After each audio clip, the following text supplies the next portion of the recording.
Hello, আসসালামু আলাইকুম guys.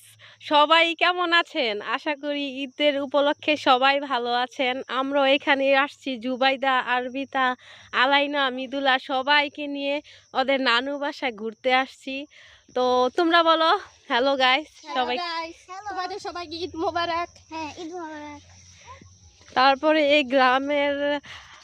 গ্রামের মধ্যে আসছি, দেখেন চারদিকটা পুরা গাছ গাছালি পুরা ভরা। গাছের মধ্যে প্রচুর পেয়ারা ধরছে, কিন্তু খাওয়ার মানুষই নাই।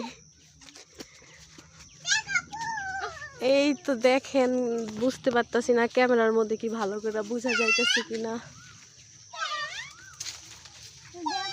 এই জায়গাটা আগে থেকে অনেক জঙ্গল হয়েছে। হ্যাঁ, আগে পরিষ্কার করেছিল, অনেক জঙ্গল হয়ে গেছে। এখানে দিনের বেলাও মানুষ আসতে হয়তো বা ভয় পাইবো, এরকম পর্যায়ে হয়েছে গাছপালা। এখন পুরো জঙ্গল হয়ে গেছে। আরেকটা ব্লগে তোমাদের সবাইকে দেখিয়েছিলাম।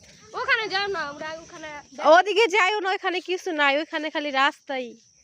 একটা ব্লগে ওখানে দেখাইছি।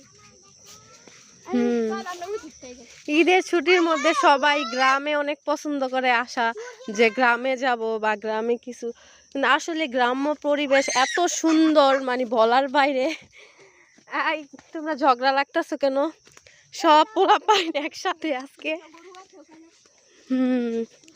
কোথায় যাইতেছো তোমরা সবাই?